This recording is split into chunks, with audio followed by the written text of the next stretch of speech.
कुठलाही आनंदाचा मोठा क्षण असला तर नागपुरातील फुटाळा तलावावर गर्दी झाली नाही असं कधीही होत नाही।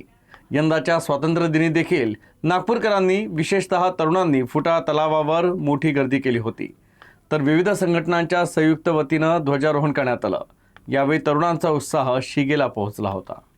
नियोजित कार्यक्रमानुसार फुटाळा तलावाच्या मुख्य रस्त्यावर 10:30 वाजताच्या सुमारास ध्वजारोहण करण्यात आलं। यावेळी विविध संघटनांचे सदस्य उपस्थित होते।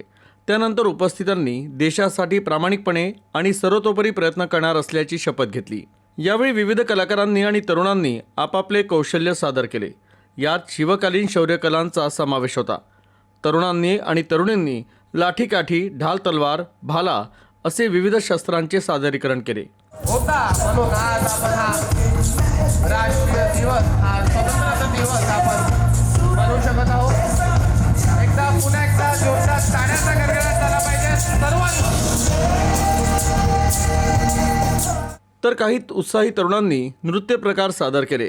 तर व्यासपीठावर देखील काही तरुण तरुणींनी पारंपरिक वेशभूषेत आदिवासी नृत्य प्रकाराचं सादरीकरण केलं।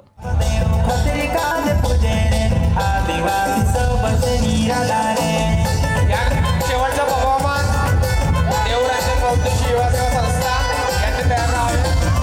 निकिता मॅम यांची थोडी कॉमेंट्री करावे।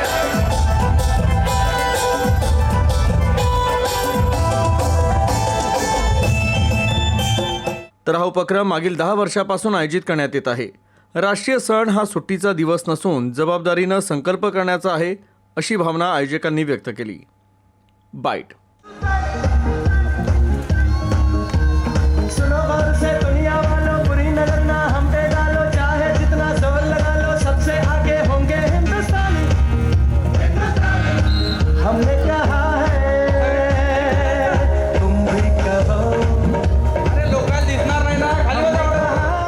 नागपूरकरांना राजपाट परेड हे अनुभवायला पाहिजे म्हणून आखाडा, मल्लखंब, लेझिम, ढोलताशा पथक, आदिवासी नृत्य या सर्व संस्कृतीचे दर्शन आज आपण फुटाळा तलावावर मागच्या 10 वर्षापासून करत आहोत।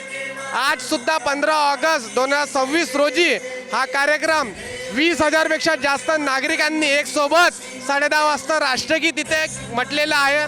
सोबतच 150 वर्ष आपल्या वंदे मातरम या गाण्याला झालेलं आहे। वंदे मातरम गाणं सुद्धा 20,000 लोकांनी एक सोबत म्हटलेलं आहे।